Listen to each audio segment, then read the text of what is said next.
नमस्कार साथियों, सोनी एजुकेशन में आपका बहुत स्वागत है। इस वीडियो में हमारा जो टॉपिक है बहुत ही इंपॉर्टेंट टॉपिक है, इंटरेस्टिंग सा टॉपिक है, मॉडल्स, जिनको मॉडल्स बोलते हैं बहुत सारे लोग, लेकिन एकदम एग्जैक्ट प्रोनाउंसिएशन जो हमारे पास है वह मॉडल्स। तो देखिए मॉडल्स क्या होता है, किस तरह से इसका प्रयोग करते हैं, इन सारी चीज़ों के बारे में बात करेंगे हम। लेकिन सबसे पहले हम बात करते हैं कुछ बेसिक, बहुत ही बेसिक चीज़ों के बारे में, ताकि हम मॉडल्स की उस तह तक या ज़ीरो से हम उसको शुरू कर सकें। ठीक है, तो देखिए मॉडल्स की जब हम बात करते हैं साथियों, तो सबसे पहली हम बात करेंगे वर्ब की। और जब हम वर्ब की बात करते हैं साथियों, तो हमारे दिमाग में आना चाहिए कि वर्ब होता क्या है। तो हमने बोला वर्ब एक शब्द होता है या पार्ट्स ऑफ स्पीच में से एक पार्ट है।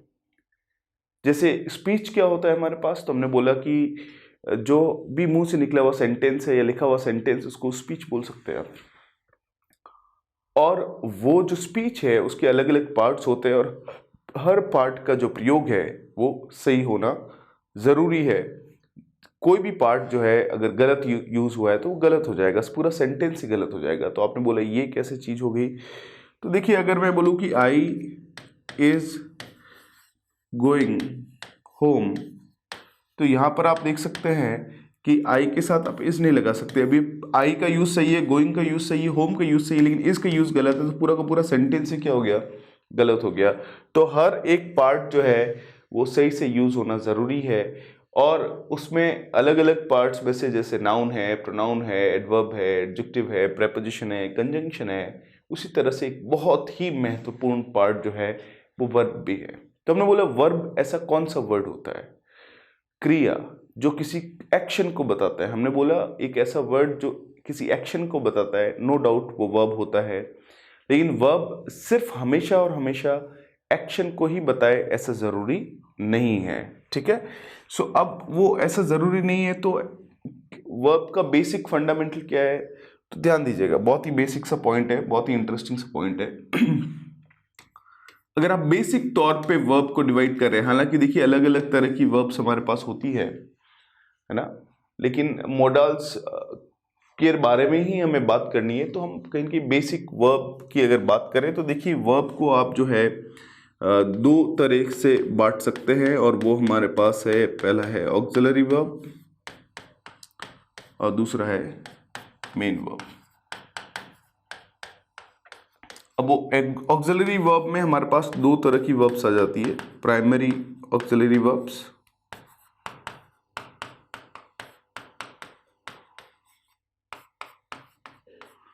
और मॉडल्स। अगर आगे इसको भी हम डिवाइड करने जाए तो हमारे पास आता है ट्रांजिटिव वर्ब,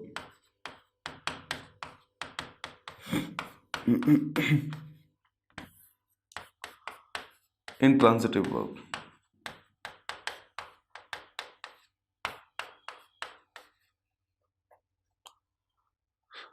सो ये सब कुछ रटने की ज़रूरत नहीं है साथियों, मैं आपको बताना चाहता हूँ। मैं तो बस इतना कहना चाह रहा हूँ कि देखिए जो हमारे पास ऑक्सिलरी वर्ब या मेन वर्ब जो है वो दो अलग अलग पोर्शंस है।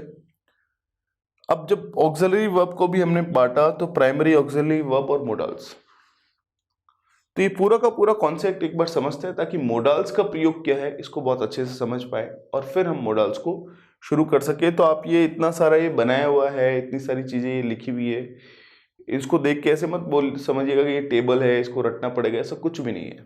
स्टेप वाइज हम समझते हैं। सबसे पहले जो है हम समझते हैं कि एक ऑक्सिलरी वर्ब और एक मेन वर्ब में क्या डिफरेंस होता है। तो देखिए हमारे पास जब एक ऑक्सिलरी वर्ब की बात करते हैं, तो हमारे पास ऑक्सिलरी वर्ब हमने बोला, जैसे हमारे पास जो बेसिक प्राइमरी ऑक्सिलरी वर्ब है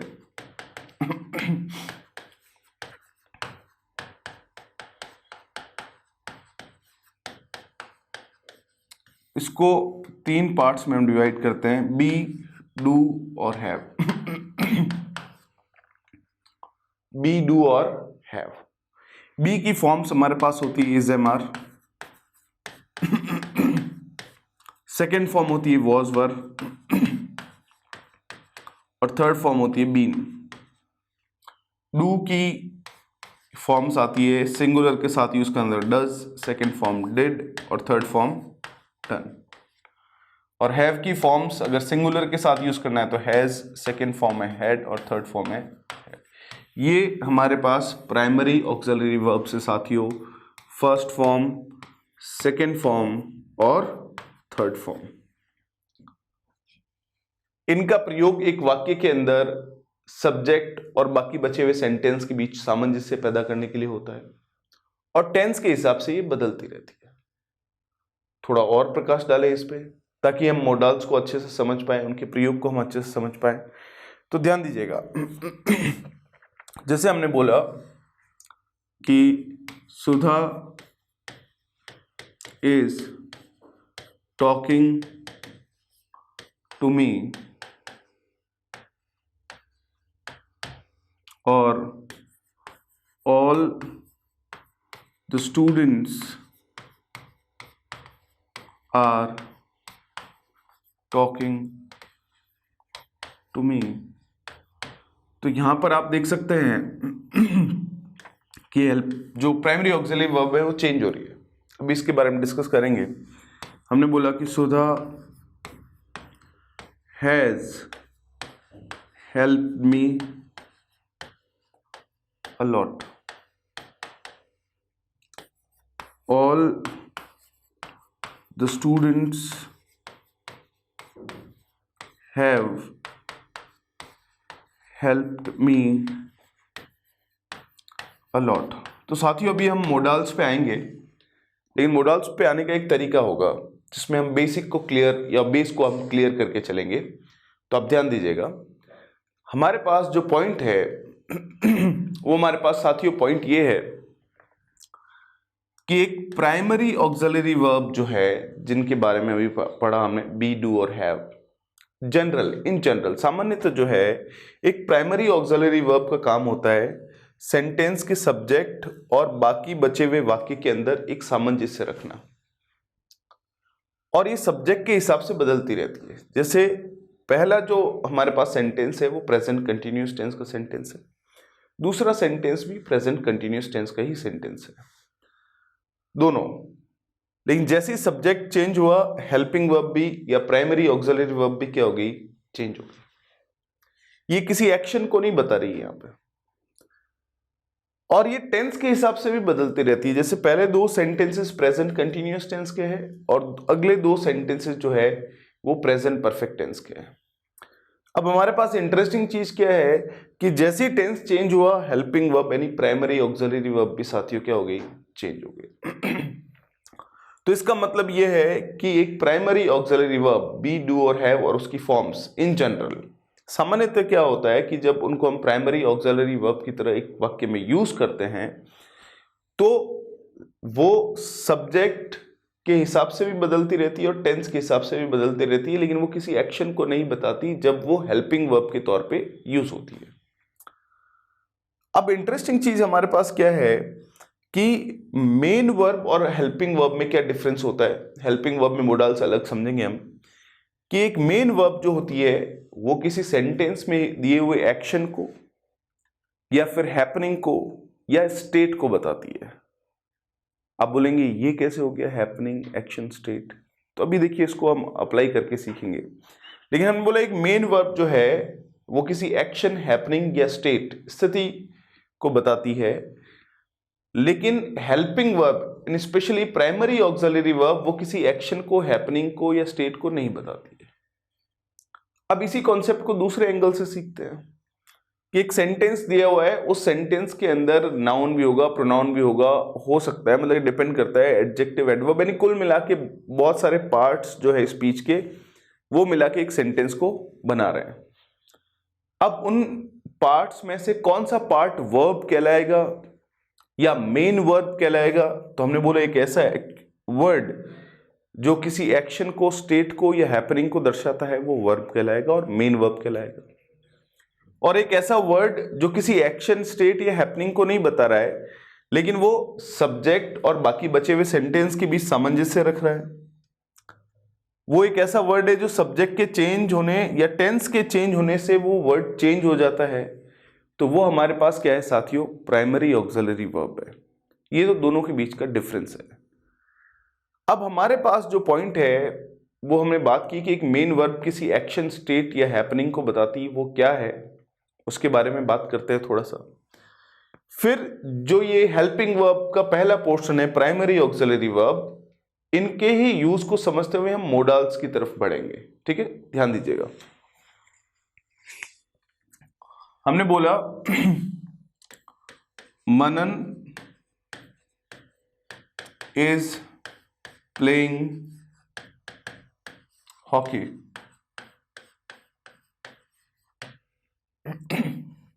हमने बोला वीरेंद्र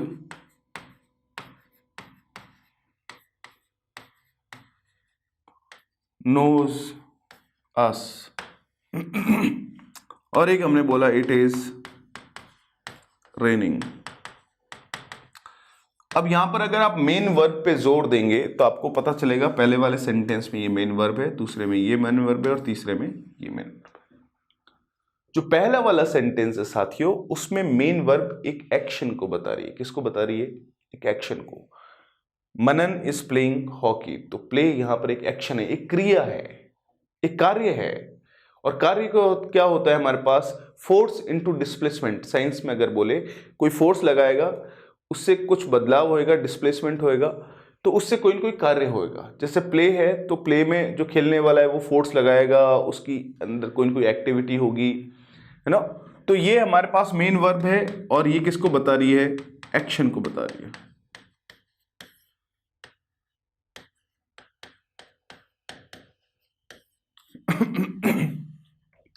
सेकंड हमारे पास सेंटेंस है वीरेंद्र नोज अस। वीरेंद्र हमको जानता है। तो नो एक मेन वर्ब तो है, एक क्रिया भी है हमारे पास, मुख्य क्रिया, लेकिन ये किसी एक्शन को नहीं बता रही है। जैसे एग्जांपल के तौर पे मैं आपको बोलूं कि मैं आपको जानता हूं, अगर मैं बोलूं आई एम प्लेइंग, तो ऑब्वियसली प्लेइंग में जो है कहीं कहीं हमारे पास फोर्स लगेगा, डिस्प्लेसमेंट होएगा, एक्टिविटी होगी। लेकिन मैं आपको जानता हूं, उसमें मैं कौन सा एक्शन कर रहा हूं? कुछ हाथ पैर हिला रहा हूं, कुछ कर रहा हूं क्या? नहीं।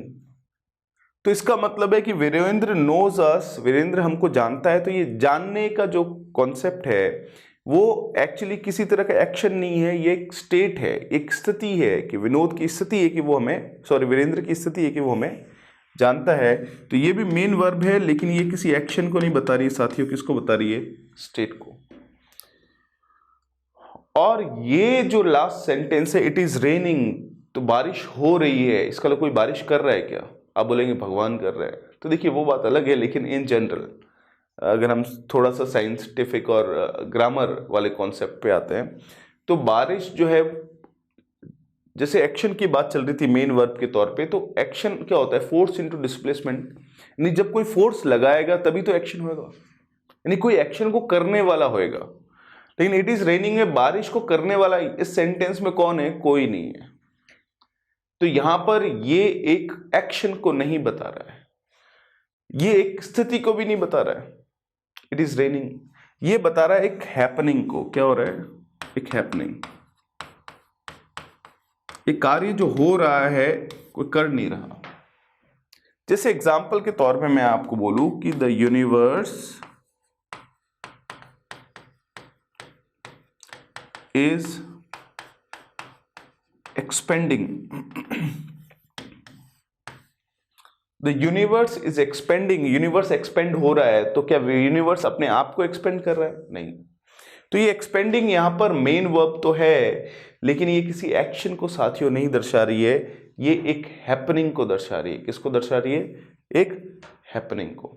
तो ये कहीं न कहीं हमारे पास एक प्राइमरी ऑक्सिलरी वर्ब या एक हेल्पिंग वर्ब और मेन वर्ब में एक डिफरेंस आता है कि एक हेल्पिंग वर्ब जो है वो सब्जेक्ट के अनुसार होती है, वो किसी एक्शन, स्टेट या हैपनिंग को नहीं बताती। और एक मेन वर्ब जो है वो किसी सब्जेक्ट, किसी एक्शन या फिर किसी हैपनिंग या किसी स्टेट को बताती है।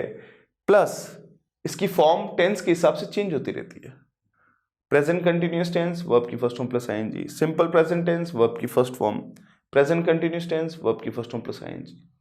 सो ऑल इन ऑल इसका अगर हम निचोड़ निकालें और मॉडल्स की तरफ बढ़े, तो हमारे पास जो प्राइमरी ऑक्सिलरी वर्ब की बात हुई या हेल्पिंग वर्ब की बात हुई, वो किसी एक्शन स्टेट या फिर हैपनिंग को नहीं बताती है, और मेन वर्ब जो है वो एक्शन स्टेट और हैपनिंग को बताती है।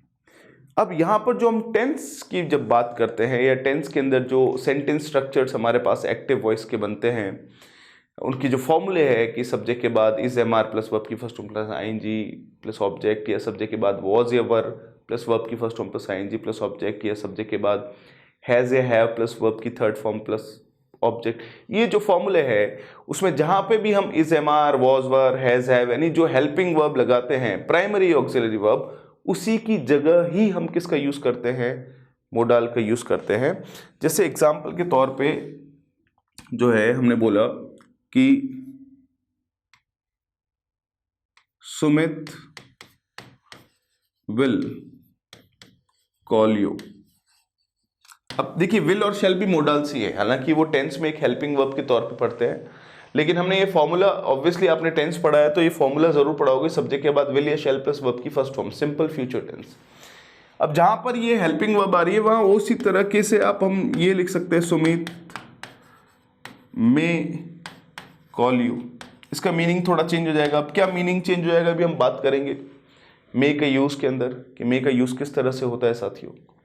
लेकिन यहां पर हमारे पास एक इंटरेस्टिंग सा पॉइंट ये आता है कि जहां पर हम हेल्पिंग वर्ब का यूज कर रहे हैं, जैसे एग्जाम्पल के तौर पे हमने बोला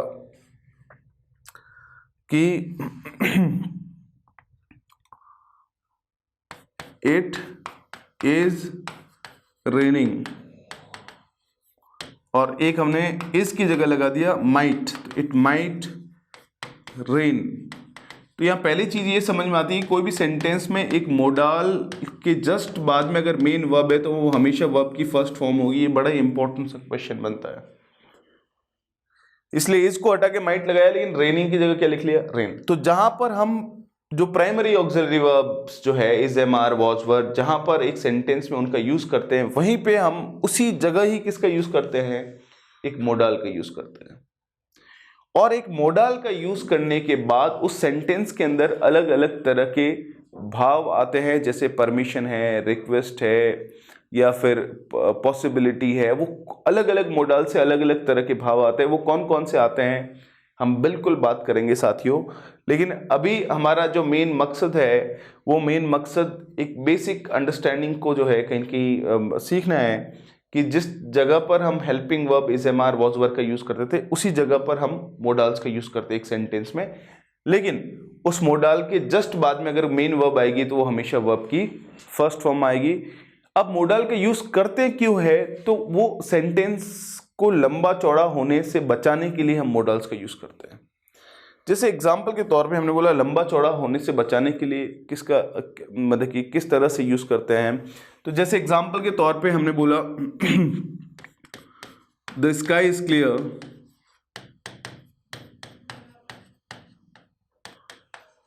आई have no clue whether it is going to rain और नॉट। अभी एक लंबा चौड़ा सेंटेंस, अब हमने चेंज किया the sky is clear, it might rain. अब यहां पे क्या किया है हमने कि एक मोडाल का प्रयोग करके लंबा चौड़ा जो सेंटेंस इसके भाव को हमने छोटा कर दिया है, क्योंकि पहला वाला सेंटेंस हमारे पास कहता है कि स्काई क्लियर है, मेरे को कोई क्लू नहीं है कि बारिश होगी या नहीं होगी। इसके लिए बारिश होने की संभावना बहुत ही कम है और किसी एक्शन के होने की संभावना बहुत ही कम होती है, तो हम माइट का प्रयोग करते हैं। माइट के और भी प्रयोग है, लेकिन यहां पर हम ये कहना चाह रहे हैं कि एक सेंटेंस के अंदर जहां हेल्पिंग वर्ब का प्रयोग होता है यानी प्राइमरी ऑक्सिलरी वर्ब, उसी जगह मोडाल का यूज होता है। मोडाल के जस्ट बाद में वर्ब की फर्स्ट फॉर्म आती है, लेकिन मोडाल का यूज करते क्यों है, तो एक सेंटेंस के अंदर अलग अलग तरह के भाव को दर्शाने के लिए हम मोडाल का यूज करते हैं। अब कौन से मोडाल से किस तरह का भाव आएगा, इस चीज को हम अभी समझेंगे, बहुत ही इंपॉर्टेंट तरीके से समझेंगे, तो ध्यान दीजिएगा। लेकिन उस मोडाल्स को शुरू करें उससे पहले मैं छोटे छोटे पॉइंट्स आपको बताता हूं कि कोई भी सेंटेंस में मोडाल के जस्ट बाद में अगर वर्ब आई है तो वो हमेशा वर्ब की फर्स्ट फॉर्म होगी। कोई भी सेंटेंस में मोडाल के जस्ट बाद में अगर हैव आया है तो हैव के बाद में जो वर्ब आएगी वो हमेशा वर्ब की थर्ड फॉर्म। ये कुछ बेसिक पॉइंट्स है जिनको जो मोडाल से रिलेटेड है उनको आप जरूर और जरूर दिमाग में रखें, बहुत ही इंपॉर्टेंट से है। अब हम जब मोडाल्स को पढ़ेंगे तो हम स्टेप बाय स्टेप जो है मोडाल्स को पढ़ते हैं, और मोडाल्स को पढ़ते टाइम सबसे पहला यूज या सबसे पहला मोडाल हमारे पास आता है मे। देखिए मे एक ऐसा वर्ड है जिसके दो मीनिंग से साथियों, एक तो as a modal, as a verb जो ये यूज होता है, एज ए हेल्पिंग वर्ब जब ये यूज होता है, और मोडाल का जो मे का जो दूसरा यूज है वो है मई का महीने को भी मे कहते हैं, ये भी ध्यान रखें। अब मे के यूज में सबसे पहला जो प्रयोग, इसका जो प्रयोग किया जाता है वो है हमारे पास किसको शो करने के लिए, पॉसिबिलिटी को शो करने के लिए, कि अगर किसी एक्शन के होने की संभावना है, बस इतना ही दिमाग में रखिएगा, संभावना है, अब कम संभावना है ज्यादा संभावना है, किसी एक्शन के होने की संभावना है। हमने बोला the sky is dark, it may rain. It may rain का मतलब हो गया बारिश होने की संभावना है। स्काई जो है वो डार्क है तो बारिश होने की संभावना है, तो ये पॉसिबिलिटी को शो करने के लिए यूज किया जा रहा है। जैसे एग्जांपल के तौर पे हमने बोला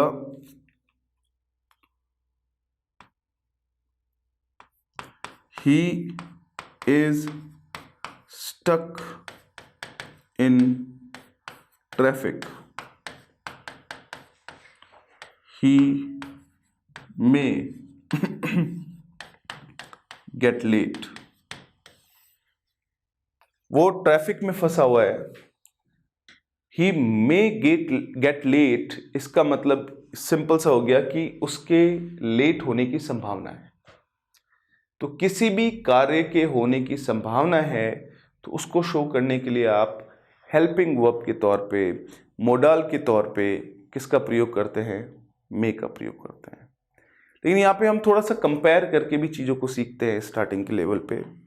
वहीं पे अगर हम बात करें माइट की तो मे का पास्ट टेंस क्या है, माइट।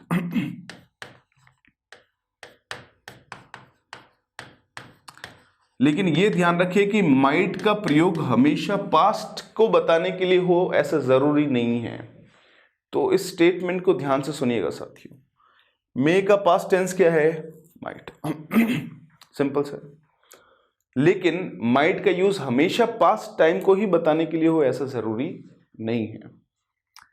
अब बात करें पॉसिबिलिटी की, तो अगर किसी कार्य के होने की पॉसिबिलिटी है तो मे आता है, लेकिन अगर किसी कार्य के होने की रिमोट पॉसिबिलिटी है, जिससे हमने बोला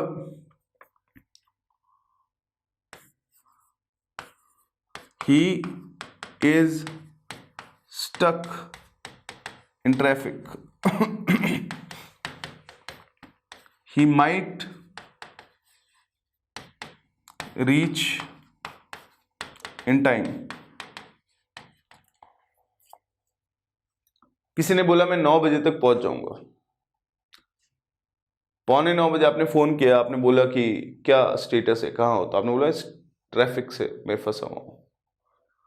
तो हमने बोला कि वह जो है ट्रैफिक में फंसा हुआ है, he might reach in time, यानी उसके समय पर पहुंचने की जो पॉसिबिलिटी है बहुत रिमोट यानी दूर, बहुत कम है। तो किसी एक्शन के होने की पॉसिबिलिटी है तो में आएगा, और किसी एक्शन की होने की पॉसिबिलिटी बहुत ही कम है तो क्या आ जाएगा हमारे पास, माइट आ जाएगा। ये मे और माइट का कहीं कहीं कंपैरिजन है। उसी तरह से हमारे पास जो है बहुत ही इंपॉर्टेंट सा पॉइंट आता है, और वो है हमारे पास पर्पस। पर्पस बोले तो कि वर्तमान समय में किसी एक्शन को आप क्यों करते हैं उसका पर्पस बताना है तो मे आएगा, और पास्ट टाइम में आपने किसी एक्शन को किया था उसको करने का क्या पर्पस था तो माइट आएगा। तो यहां पे आप पूरा का पूरा डिफरेंस देख सकते हैं। प्रेजेंट टाइम की बात चले तो मे, पास्ट टाइम की बात चले तो माइट, लेकिन वो कैसे होगा ध्यान दीजिएगा। हमने बोला कि we study so that we may crack the exam.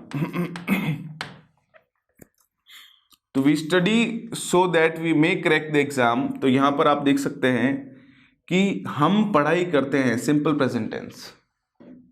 और हमारे पढ़ाई करने का पर्पस क्या है? कारण नहीं, रीजन नहीं, पर्पस क्या है कि हम ये एग्जाम क्रैक कर सकें।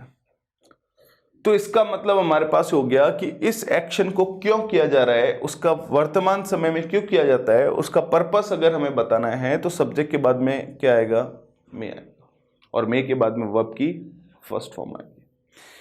वहीं पे हमने बोला कि we studied when we were young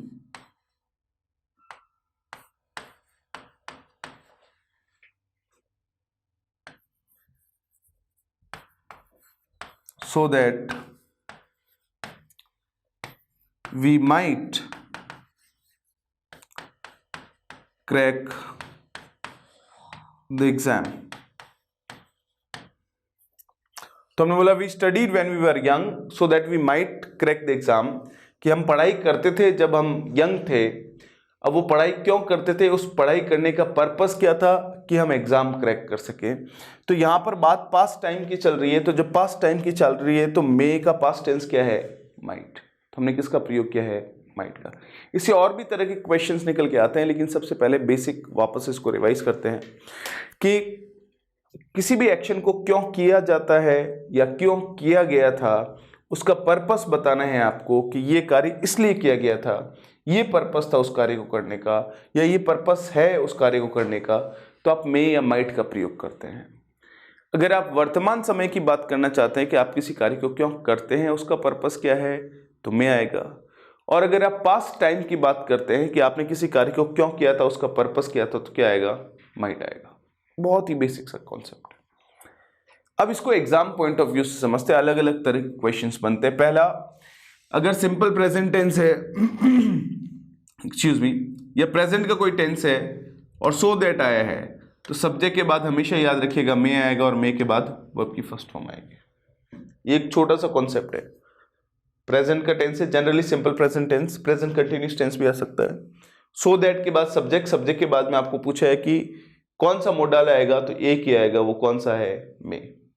और अगर वो प्रेजेंट के कोई टेंस में से नहीं है, जनरली सिंपल प्रेजेंट या प्रेजेंट कंटिन्यूस नहीं है, अगर सिंपल पास्ट या पास्ट कंटिन्यूस है, तो सो दैट के बाद जो सब्जेक्ट है, सब्जेक्ट के बाद मे नहीं आएगा, और क्या आएगा? माइट आएगा। तो इसको अगर हम जो है शॉर्टकट में भी ये चीज लेना चाहे, एग्जाम में पूछी जाती है, तो प्रेजेंट का कोई टेंस है तो मे आएगा, पास्ट का कोई टेंस है तो माइट आएगा, क्योंकि माइट जो है वो मे का क्या है? पास्ट टेंस है। तो ये मे और माइट का एक बहुत ही इंपॉर्टेंट यूज है साथियों, इसको प्लीज और प्लीज जरूर दिमाग में रखें आप। फिर वहीं पे अगर हम बात करें मे और माइट की, तो देखिए कंडीशनल सेंटेंसेस जो हमारे पास है, हमने बोला if you are free you may join us।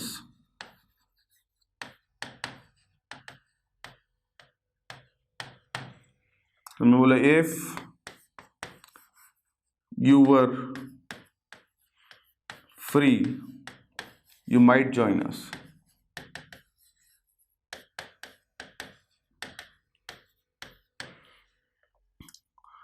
तो देखिए इफ के बाद सिंपल प्रेजेंट टेंस है, तो नेक्स्ट क्लॉज में सब्जेक्ट के बाद मे या माइट में से क्या आएगा?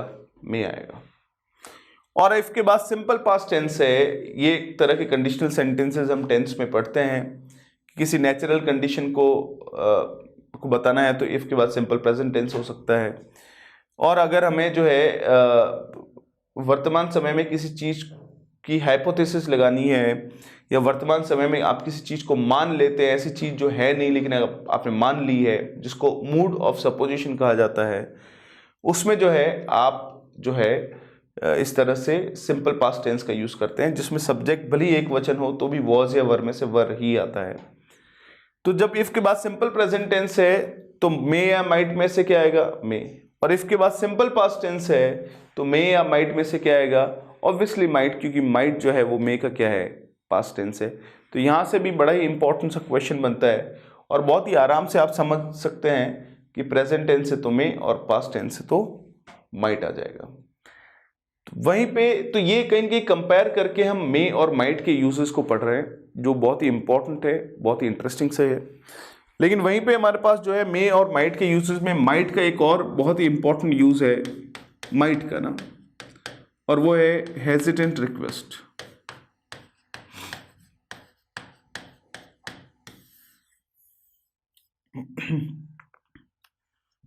अब हेजिटेंट रिक्वेस्ट की बात करते हैं तो हेजिटेंट रिक्वेस्ट क्या है, हमने बोला माइट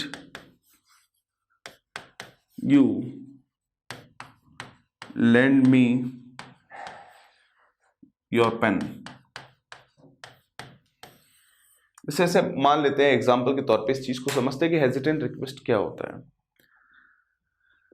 जैसे मान लेते हैं कि अभी वर्तमान में ही हम एक बैंक में हैं, पैसा डिपॉजिट करना चाहते हैं, पैसा डिपॉजिट करना चाहते हैं, उसके लिए स्लिप भरनी है हमें, लेकिन पेन नहीं है।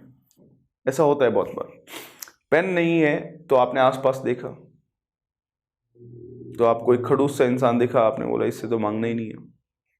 आपने और देखा, पास में एक इंसान देखा, आपको बोला इससे मांग सकते हैं। तो आपको पता है कि वो जो इंसान है सामने वाला जिससे आप मांगने जा रहे हैं पेन, वो भी बैंक में अपनी कोई स्लिप ही भर रहा है, और आपको जो है बहुत ही इंपॉर्टेंट वो पैसे डिपॉजिट करने बहुत ज़रूरी है, बहुत ही ज़्यादा ही ज़रूरी, इमरजेंसी है। तो आप सामने वाला भी तो स्लिप भर रहा है तो उससे पेन कैसे मांगोगे। तो ऑब्वियसली इस तरह के जो रिक्वेस्ट होगी जिसके अंदर सामने वाला भी कोई काम कर रहा है, आप सेम काम करना चाह रहे हैं या सेम उसकी चीज़ों को यूज़ करना चाह रहे हैं, तो आपको बहुत हेजिटेशन का भाव होएगा। और उस हेजिटेशन के भाव को बोलने में तो शो किया जा सकता है साथियों, भाई आप हड़बड़ा जाएंगे, बोलने में कुछ ऊपर नीचे हो जाएगा। लेकिन अगर वो राइटिंग में शो करना है तो ऑब्वियसली राइटिंग में तो आप अपना चेहरा वहाँ लगा नहीं सकते ना कि मेरे को हेजिटेशन हो रही है। तो राइटिंग में कैसे जो है पढ़ने वाले को समझ में आएगा कि अच्छा इस सेंटेंस में हेजिटेशन का भाव है। तो फिर आपने एकदम से उनको बोला कि might you lend me your pen. Lend का मतलब होता है उधार देना। तो इस सेंटेंस के अंदर आप देख सकते हैं कि माइट जो है मे का पास्ट टेंस होता है, लेकिन माइट का प्रयोग हमेशा ही पास्ट टाइम के लिए किया जाए ऐसा जरूरी नहीं है। तो ये एक बहुत ही इंपॉर्टेंट यूज आता है माइट का, कि जब भी आप एक ऐसी रिक्वेस्ट करते हैं जिसके अंदर हेजिटेशन का भाव है, तो इंटरोगेटिव सेंटेंस में जो है आप सेंटेंस की शुरुआत किसके साथ कर सकते हैं, माइट के साथ कर सकते हैं। ये बहुत ही महत्वपूर्ण यूजेस में से एक है, तो इसको प्लीज और प्लीज दिमाग में रखें। अब हमारे पास जो है मे और माइट से रिलेटेड कॉन्सेप्ट जो आता है साथियों, वो हमारे पास आता है मे हैव प्लस वर्ब की थर्ड फॉर्म और माइट हैव प्लस वर्ब की थर्ड फॉर्म। अब मे हैव प्लस वर्ब की थर्ड फॉर्म और माइट हैव प्लस वर्ब की थर्ड फॉर्म का प्रयोग किस तरह से होता है, इससे जो सेंटेंस बनते हैं उनका मीनिंग क्या होता है, ये समझना बहुत ज़रूरी है। जैसे एग्जाम्पल के तौर पे हमने बोला कि आई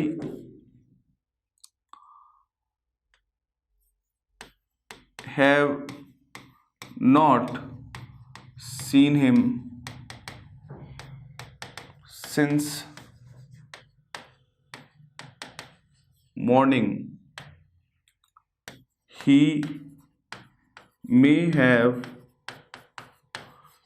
gone out for, या फिर हमने बोला कि he may have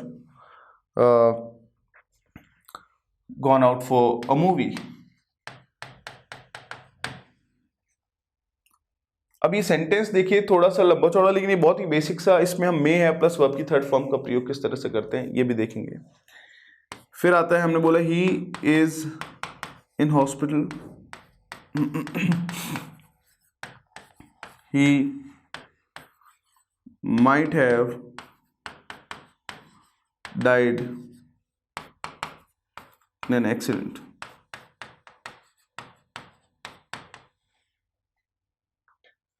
अब ध्यान दीजिएगा, दो हमारे पास अलग अलग सेंटेंसेस है। एक में मे है प्लस वर्ब की थर्ड फॉर्म का प्रयोग हुआ और एक माइट है प्लस वर्ब की थर्ड फॉर्म का प्रयोग हुआ है। अब इस तरह की कंडीशन अगर आपको दिखाई देती है साथियों, मे है प्लस वर्ब की थर्ड फॉर्म या माइट है प्लस वर्ब की थर्ड फॉर्म, तो उस सेंटेंस को पढ़ते समय किन चीज का ध्यान रखना चाहिए, या फिर आप खुद भी अगर यूज करना चाहते हैं मे है प्लस वर्ब की थर्ड फॉर्म या माइट है प्लस वर्ब की थर्ड फॉर्म, तो उसका मीनिंग क्या होता है। तो ध्यान दीजिएगा, मे हैव प्लस वर्ब की थर्ड फॉर्म का प्रयोग हम तब करते हैं, ध्यान से सुनना है अपने को ना, जब हम ये शो करना चाहते हैं कि किसी एक्शन, किसी कार्य के होने की संभावना तो थी, लेकिन वो हुआ है या नहीं हुआ हमें नहीं पता। वापस ध्यान से सुनिएगा, किसी एक्शन, किसी कार्य के होने की संभावना तो थी, लेकिन वो हुआ है या नहीं हुआ हमें नहीं पता। कि मैंने उसे सुबह से नहीं देखा है, he may have gone out for a movie, यानी वो मूवी देखने गया होगा। इसका मतलब ये है कि उसके मूवी देखने जाने की संभावना तो थी, हो सकता है वो बात कर रहा हो या उसने कभी बताया हो, लेकिन अब वो मूवी देखने ही गया है या नहीं गया मुझे नहीं पता। तो ये एक बहुत ही इंपॉर्टेंट सी चीज हमारे पास आती है, मे है प्लस वर्ब की थर्ड फॉर्म की, इस एक्शन के होने की संभावना तो थी, लेकिन वो अब हुआ है कि नहीं हुआ नहीं पता।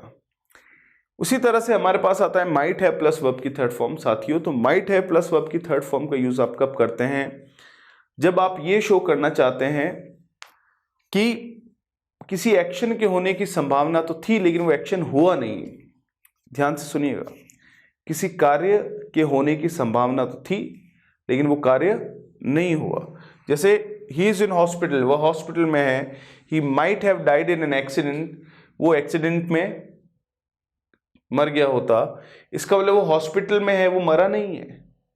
इसका मतलब हमारे पास ये हुआ कि उसके एक्सीडेंट ऐसा था जिसमें उसके मरने की संभावना तो थी लेकिन वो मरा नहीं।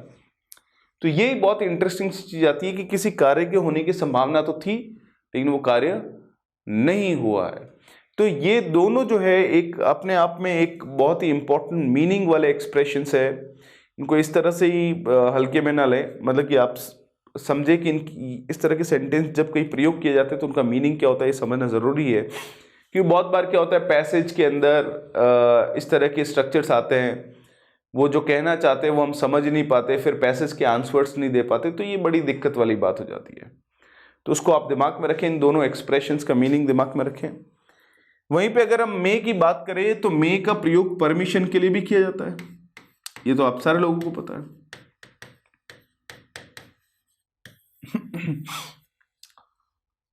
जैसे may I come in,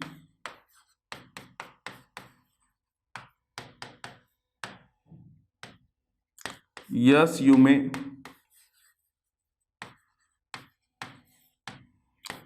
no you may not.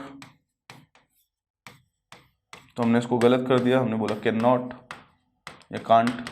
ये क्योंकि अभी बात करेंगे। लेकिन जब भी परमिशन की हम बात करते हैं साथियों तो हमेशा मे का यूज होता है फॉर्मल तरीके से। कैन का भी किया जा सकता है, वो हम बात करेंगे, लेकिन सबसे फॉर्मल तरीके से जब भी परमिशन लेने की बात आएगी तो आप हमेशा मे का यूज करेंगे। मे आई कम इन जैसे हमने बोला। परमिशन देने के लिए भी ऑब्वियसली फॉर्मल तरीके से मे का यूज होता है। हमने बोला हाँ आ सकते, तो यस यू मे। लेकिन परमिशन देने से अगर मना किया गया है तो आप मे नॉट नहीं लगा सकते। क्या लिखना पड़ेगा, कैन नॉट या कांट, क्योंकि कैन का प्रयोग इसके बाद हम पढ़ने वाले हैं। कैन के प्रयोग के अंदर हमारे पास या कैन नॉट का प्रयोग होता है निषेध के लिए। जब किसी चीज की मनाही हो, किसी चीज की मनाही हो तो हम किसका प्रयोग करते हैं, कैन नॉट का प्रयोग करते हैं। ठीक है, तो ये हमारे पास जो है बहुत ही इंपॉर्टेंट मे और माइट के यूजेस को हमने पढ़ा है। छोटे छोटे लेकिन बहुत ही इंपॉर्टेंट यूजेस हैं। अब मे से थोड़ा सा और माइट से थोड़ा सा आगे बढ़ते हैं और नेक्स्ट हमारे पास आता है पॉइंट कैन। इसको हम कंपेयर करके चलेंगे कुड से। देखिए कैन जो है इसका हमारे पास जो पास्ट टेंस है साथियों, वो हमारे पास क्या है, कुड। कैन का पास्ट टेंस क्या है? कुड। लेकिन कुड का यूज हमेशा ही पास्ट टाइम के लिए वैसे जरूरी नहीं है, ये भी आपको दिमाग में रखना है आपको। तो अब जो है कैन और कुड को साथ में समझते हुए चलते हैं। तो सबसे पहला पॉइंट हमारे पास आता है साथियों कि जब भी हम वर्तमान समय में किसी भी सब्जेक्ट के अंदर किसी भी तरह का पावर, एबिलिटी या कैपेसिटी है प्रेजेंट टाइम,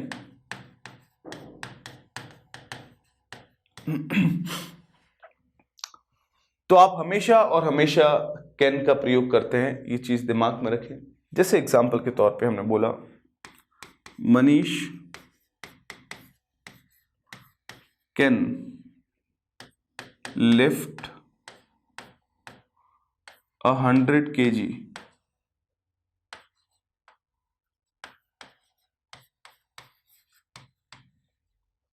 कि मनीष जो है 100 किलोग्राम भार उठा सकता है। इसका मतलब मनीष के अंदर ये पावर या ये कैपेसिटी वर्तमान समय में है।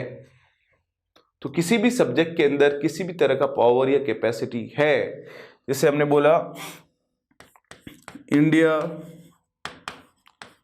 Can win this match, India जो है ये मैच जीत सकता है। इसका मतलब इंडिया के अंदर ये कैपेसिटी है, ये पावर है कि ये मैच जीत सकता है।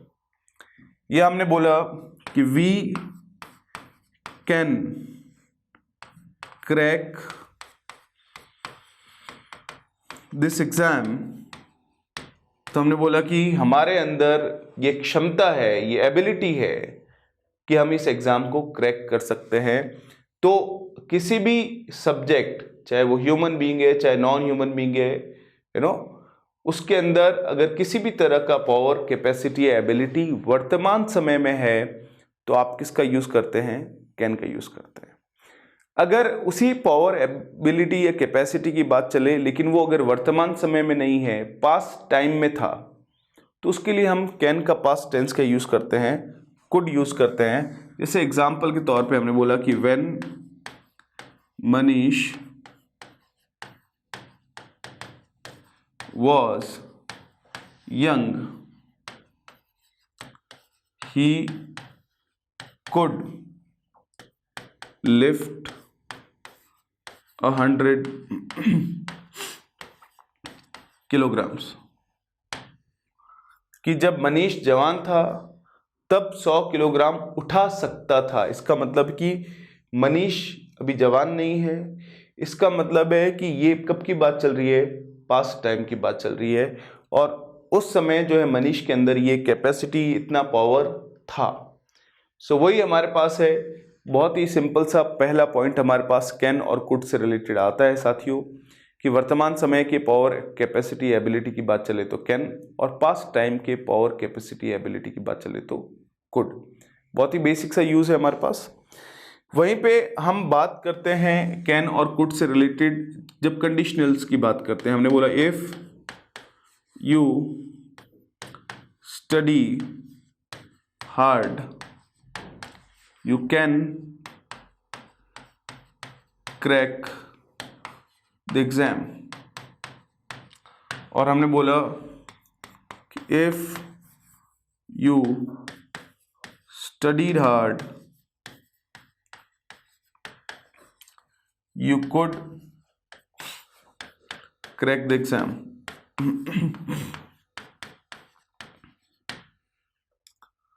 तो अब हमारे पास है कि if you study hard you can crack the exam, यानी अगर तुम पढ़ाई करते हो अच्छे से तो एग्जाम क्रैक कर सकते हो।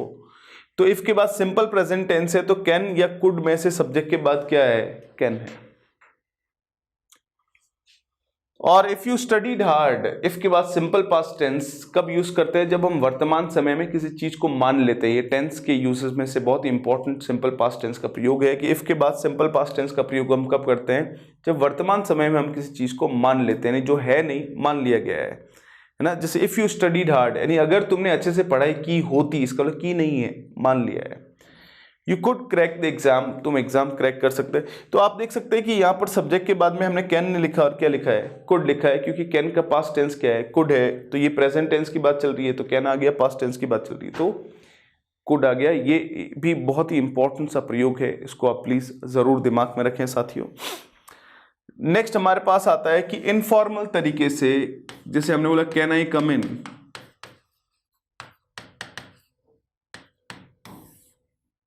और मे आई कम इन, तो साथियों दोनों सही है, लेकिन जब भी हम फॉर्मल या ऑफिस की बात करेंगे या फॉर्मल जगहों की बात करेंगे तब मे ही आएगा, कैन नहीं आ सकता। ये छोटा सा दिमाग में रखें। इनफॉर्मल तरीके से ये भी सही है। अगर एग्जाम में आता है दोनों ऑप्शन है तो मे को सही माना जाएगा, प्रायोरिटी दी जाएगी हमेशा और हमेशा। वहीं पे कैन के एक और कुड के प्रयोग पे आते हैं तो हमेशा और हमेशा एक रिक्वेस्ट के लिए और पोलाइट रिक्वेस्ट के लिए जो है स्पेशली कुड का प्रयोग एक इंटेरोगेटिव सेंटेंस में किया जा सकता है। जैसे हमने बोला कि कुड यू हेल्प मी, या इसी सेंटेंस को हमने लिख लिया कि could you please help me. तो कुड का प्रयोग जो है एक इंटरोगेटिव सेंटेंस के अंदर वर्तमान समय में रिक्वेस्ट, पोलाइट रिक्वेस्ट के लिए किया जा सकता है और किया जाता है एक्चुअली। तो आप यहाँ पर ये मत समझिएगा कि कुड तो कैन का पास्ट टेंस है तो फिर ये कौन से टाइम की बात कर रहे हैं। हमने बोला वर्तमान समय में अगर जो है आप रिक्वेस्ट करना चाहते हैं तो इस तरह से कुड का प्रयोग कर सकते हैं। सिंपल सा है, बहुत ही इंपॉर्टेंट सा है। वहीं पे अगर हम कैन और कुड को और थोड़ा सा कंपेयर करें तो हमारे पास आता है कैन नॉट, है ना,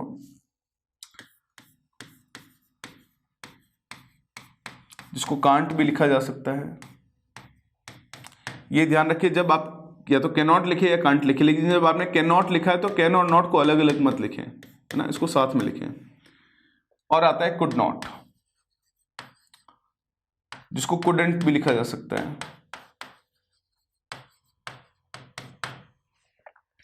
तो साथियों हमारे पास पॉइंट ये है कि अगर हम बात करते हैं प्रोहिबिशन की,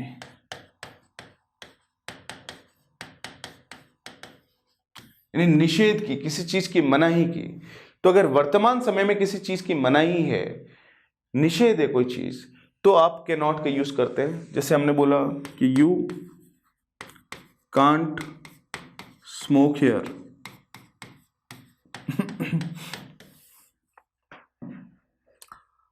तो आपने किसका यूज किया, कांट का, कैन नॉट का।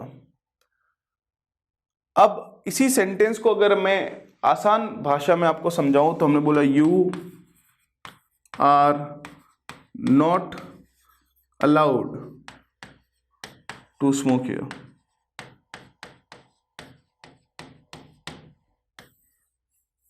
Is not allowed to, are not allowed to, am not allowed, इस जगह हम कैन नॉट का प्रयोग करते हैं, जहां कैन नॉट और कांट दोनों लिख सकते हैं।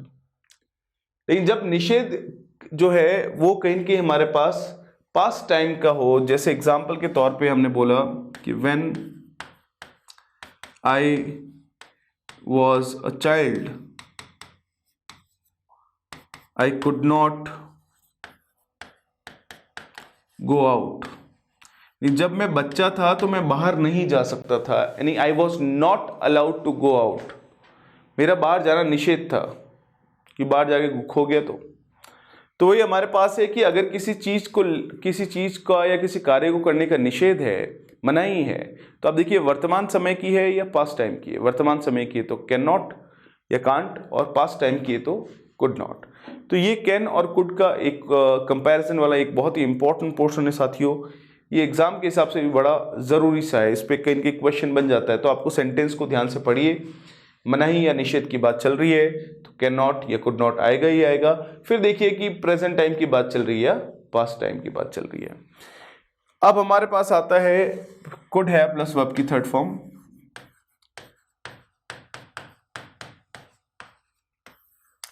देखिए कैन हैव प्लस वर्ब की थर्ड फॉर्म की अगर हम बात करते हैं तो वो मे हैव प्लस वर्ब की थर्ड फॉर्म की तरह ही प्रयोग होता है, तो हम इसका ज़्यादा यूज़ नहीं करते हैं। लेकिन जब कुड हैव प्लस वर्ब की थर्ड फॉर्म का प्रयोग करते हैं तो उससे जो सेंटेंस फॉर्म होता है उसका एक पर्टिकुलर मीनिंग होता है। किस तरह से? हमने बोला कि जिस एग्जाम्पल के तौर पे हमने बोला कि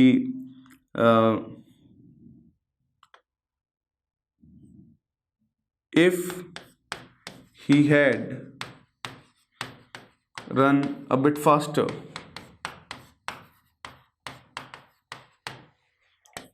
he could have won the race. If he had run a bit faster, यानी वो थोड़ा सा और तेज दौड़ गया होता। जैसे एक रेस चल रही थी, जिससे मान लेते हैं कि आप किसी रेस को देख के वापस आए, वहां पे बहुत सारे लोग दौड़ रहे थे, आपका दोस्त भी था और वो रेस जीत नहीं पाया, तो इसका मतलब पास्ट टाइम की बात चल रही है। तो आपने बोला कि वो अगर थोड़ा सा और तेज दौड़ गया होता तो वो रेस जीत सकता था। तो वो रेस जीत सकता था, इसका मतलब क्या है कि उसने रेस नहीं जीती। वो रेस जीत सकता था, इसका मतलब है कि उसके रेस जीतने की संभावना तो थी, लेकिन वो रेस जीता नहीं। तो यही हमारे पास जो पॉइंट आता है कि उसके अंदर एबिलिटी भी थी, अगर वो तेज दौड़ देता। तो कुड हैव प्लस वर्ब की थर्ड फॉर्म का प्रयोग हम तब करते हैं जब हम ये शो करना चाहते हैं कि किसी भी कर्ता में, किसी भी सब्जेक्ट में किसी कार्य को करने की क्षमता तो थी, लेकिन वो उस कार्य को कर नहीं पाया। जैसे उसमें रेस जीतने की जो है क्षमता तो थी, लेकिन वो रेस जीत नहीं पाया। तो ये हमारे पास दो एंगल से इसको हम देख सकते हैं। एक तो कहीं पे कुड हैव प्लस वर्ब की थर्ड फॉर्म का प्रयोग किया गया है, तो इसका मतलब क्या है, और दूसरा अगर आपको खुद को यूज करना है तो किस कंडीशन में करेंगे। तो अगर आपके दिमाग में ऐसा कोई भी सेंटेंस आता है जिसमें यह भाव है कि कोई कार्य करने की क्षमता तो थी लेकिन वो कार्य नहीं किया गया, तो कुड हैव प्लस वर्ब की थर्ड फॉर्म। या कहीं लिखा हुआ है तो आपको दिमाग में आना चाहिए कि भाई अच्छा कुड हैव प्लस वर्ब की थर्ड फॉर्म लिखा हुआ है, तो सेंटेंस को पढ़िए और उसके अंदर ये भाव आएगा ही आएगा। उसका मीनिंग ये होगा ही होगा कि उस एक्शन को, कौन से एक्शन को कुड हैव के बाद में वर्ब की थर्ड फॉर्म जिस एक्शन को बता रही, उस एक्शन को करने का क्षमता तो थी लेकिन वो एक्शन नहीं किया गया। तो साथियों, ये हमने आज मोडाल्स के बारे में बेसिक इस वीडियो के अंदर हमने बात की कि बेसिक वीडियो हमारे पास क्या है, मोडाल्स को बेसिक कॉन्सेप्ट क्या है कि जहाँ एक प्राइमरी ऑक्सिलरी वर्ब का प्रयोग करते हैं हम, वहीं पर हम मोडाल्स का, जहाँ is am are was verb का प्रयोग करते हैं वहीं हम मोडाल का प्रयोग करते हैं। मोडाल के बाद में वर्ब की फर्स्ट फॉर्म आती है, मोडाल के बाद में हैव है तो वर्ब की थर्ड फॉर्म आती है। एक मोडाल का प्रयोग करके हम वाक्य में अलग अलग तरह के भावों को दर्शाते हैं। जैसे अभी हमने देखा कि possibility, purpose, power, ability, capacity ना, कैन, कुड, मे, माइट से, इसमें मे, माइट को भी कंपेयर करके हमने पढ़ा और कैन, कुड को भी हमने कंपेयर करके पढ़ा। अगले वीडियो में इसके अलावा जो भी हमारे पास मोडाल्स है उनके बारे में बात करेंगे। आप प्लीज़ इसको रिवाइज करें। उसके बाद में अगले वीडियो के बाद में जो नेक्स्ट वीडियो हमारे पास एक्सरसाइज का होगा उसको भी ज़रूर देखें, और जितनी आप प्रैक्टिस कर सकते हैं आप ज़रूर करें, क्योंकि प्रैक्टिस ही जो है हल है। मेहनत और प्रैक्टिस और रिवीजन ही हल है इस एग्ज़ाम को